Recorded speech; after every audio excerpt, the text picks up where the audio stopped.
कूजन्तं राम रामेति मधुरं मधुराक्षरम् आरुह्य कविताशाखां वन्दे वाल्मीकि कोकिलम्। रामाय रामभद्राय रामचन्द्राय वेधसे रघुनाथाय नाथाय सीताया पतये नमः।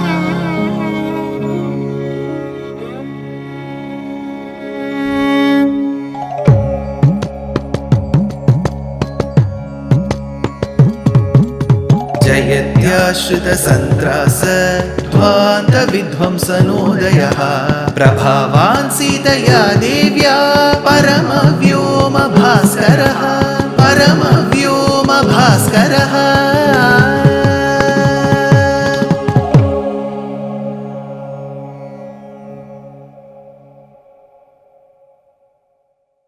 श्रीमते निगमान्त महादेशिकाय नमः। Rama, along with Sita and Lakshmana, entered the forest, Aranyam. Hence, this canto, this kandam is called Aranya Kandam. Aranya Shabdam is also helpful in determining that portion of the Vedas called Aranyakam. Very prominent amongst the Aranyakas is the Taittiriya Aranyaka, which forms a part of the Krishna Yajurveda.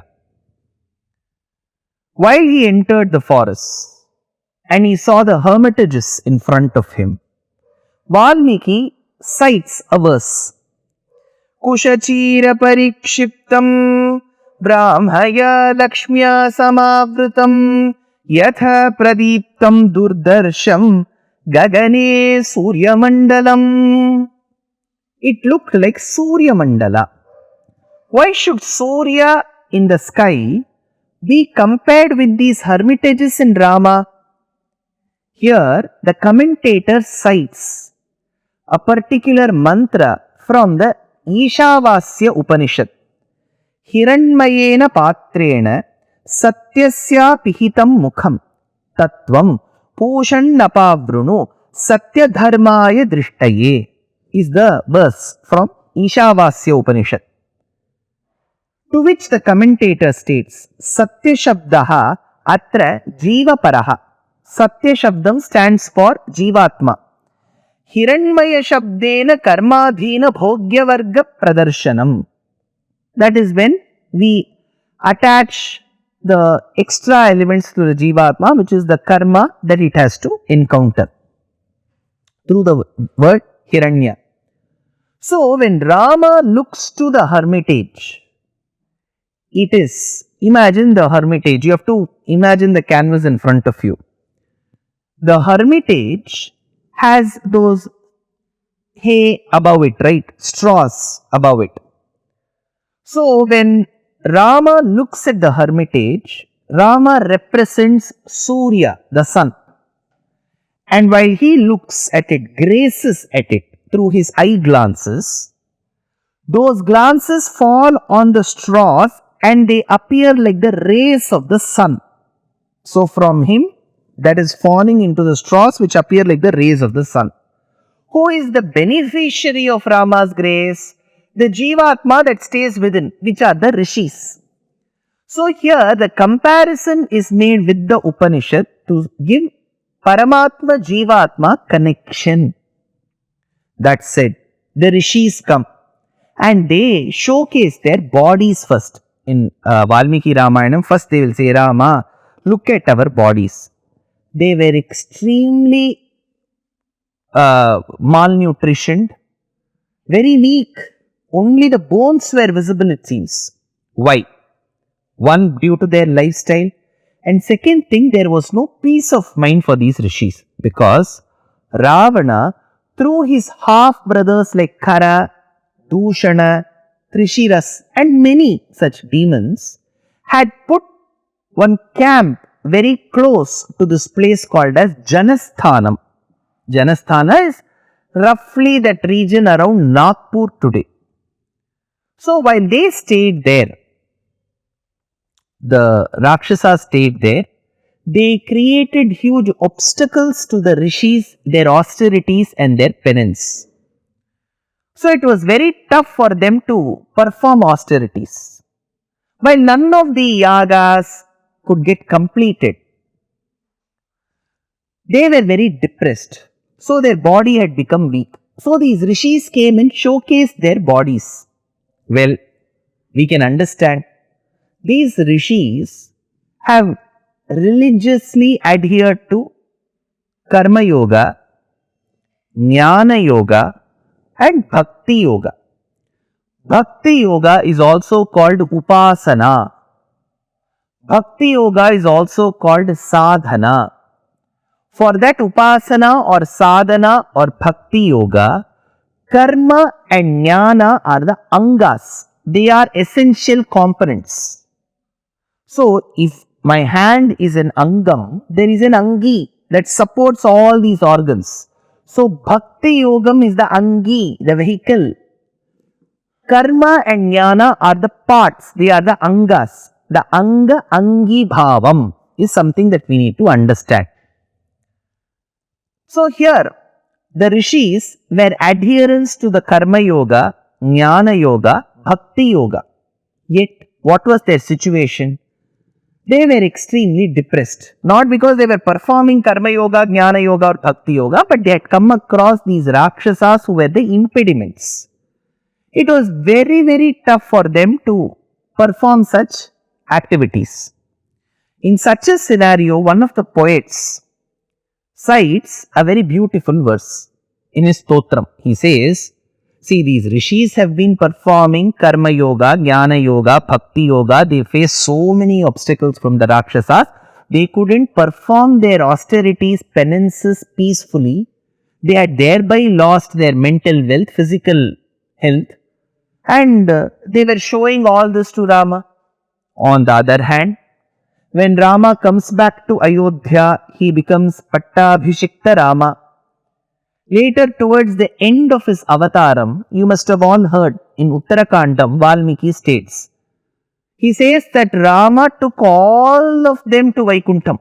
So, whoever was fortunate enough to be at that point in time during Rama's time in Ayodhya, they were all taken to Vaikuntham. Even the plants were taken, is the statement. This is the reason for a huge amazement amongst the acharyas, because these plants, creepers, climbers, shrubs, herbs, grass, animals, both domestic and wild animals, human beings, men, women, children, not all of them adhere to Jnana Yoga, Bhakti Yoga, Karma Yoga. They were not even aware of something called Jivatma, Paramatma, the Sambandham, the cause of Moksha. Nothing they were aware, but they all received Moksha. Why? This is an amazement to the poet. He says, see, ultimately we have to adhere to what is being told in the Shastras.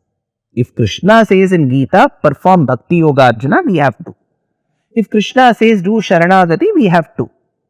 But this reason that we are performing can be no compulsion on Paramatma to say, you are duty bound to give me moksham. We cannot question Paramatma like this. Ultimately, at the end of the day, it is his prerogative. When I say his, I am not talking about the gender male.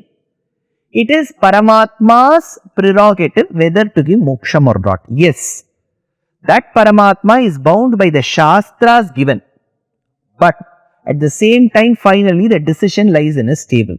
So, on one side, the Rishis who were performing Karma Yoga, Jnana Yoga, Bhakti Yoga faced impediments from the Rakshasas. On the other side, people who were even unaware of the Jivatma Paramatma concept, its Sambandham, were all given moksha. I am not able to find any logic here at all, says the poet. Tvamamananti kavayaha karunamritabdhe jnanakriya bhajana labhyamalabhyamanyaihi yete shukena varadottara kosalasthaha Purvam Sudarvamiti Bhajantahi Jantavastvam. On the other hand, What is this which the Rishis wanted to do now to Rama? They performed Karma Yoga, Jnana Yoga, Bhakti Yoga. But what did they want to do to Rama now? Remember, Rama has been very clear. Atmanam Manusham Manye Ramam Dasharathatmajam. I am Dasharatha's son. My name is D. Ram. This is all he states. Now, here comes the shlokam of the Rishis Sharanagati. Devayam bhavata rakshya bhavadvishayavasinaha nagarastho vanastho va tvam no raja janeshwaraha. Devayam bhavata rakshya bhavadvishayavasinaha nagarastho vanastho va tvam no raja janeshwaraha. In the due course of understanding and deciphering and enjoying Srimad Ramayana of Valmiki, if you remember in different junctures, I spoke about the concept of Sharanagati. The Devas performed Sharanagati at the feet of Sriman Narayana at the commencement of Ramayana to get the demoniac forces eliminated. Shunakshepa had performed Sharanagati at the feet of the Rigvedic deities upon the guidance of his uncle Vishwamitra. We saw Dasharatha performing Sharanagati at the feet of Parashurama to escape, to keep Rama safe from the wrath of Vishwamitra. Later we saw the Sharanagati performed by Bharata to Rama and Sita, so that he can perform eternal service to them. Sabhratus charanaugadham nipidya raghunandanaha Sita muvachatishayam raghavam cha mahabharatam aham sarvam karishyami jagrataha swapataschate. Later, Bharata performed Sharanagati at the feet of Rama so that he can come back to Ayodhya. Rama granted that wish, but he said there will be a delay of 14 years. After 14 years, I will come. So, Sharanagati has been performed by the Devas, by Dasharatha, by Shunashepa, by Lakshmana, by Bharata. In that lineage, in that order, we have Sharanagati performed by the Rishis at the feet of Rama. That Sharanagati shlokam is this. So from Bhakti Yoga which they were performing, they have suddenly turned Prapannas, which is Sharanagatas. So the Rishis say, we are your citizens, Rama. We seek protection from you. Devayam bhavata rakshya bhavadvishayavasinaha. That time Rama told in return. He said, you could have protected yourself. See, for people who are bereft of strength, this is valid, where you seek protection from the other person. You could have protected yourself. You are all extremely adept in mantras. Some of you can even create astras. So if the demons have been troubling you, you could have just cursed them, troubled them, given them back in the same coin. Why didn't you protect yourself? Rishis say, Nyasya danda vayam rajan jita krodha jitendriya rakshaniyastaya tvaya shashvad. Rama, Nyasya danda. See, we are Rishis who have generally taken an oath, like how doctors take in before the medical association or council, that we will adhere to these rules. Similarly, we have taken an oath to not get angry and curse people. See, we have examples of Durvasa Maharshi, who was an exception. Otherwise, Rishis generally don't curse because they are the epitome of spiritual enlightenment. And if they keep cursing time and again, then they have no control over their emotions. So we are supposed to be Rishis of that highest order. And when we are engaged in austerities, if our mind is completely into fighting these demons, then one day we may become them using Brahmarakitika Nyayam. So we are people who are dependent on Kshatriyas like you to protect us. So that is why we have not protected ourselves. Then Rama says, see, you are right. Agree, Rishis cannot curse, cannot fight. But you are asking for my help. I am in the forest. How can I protect you? If I was a king of Ayodhya, you could have come as a dutiful Kshatriya, I would have protected you. I am a normal person just like you all. I am living in the forest. What sense does it make for you all to seek asylum at my feet and then asking for me to protect you from the demons? Can you justify? Rama asked. The Rishis had to give an answer, right? What answer did they give? Next episode. Dear Astika reader, I am happy to be authoring a two-part book on the Ramayana in English. The first part is slated for release in the year 2024.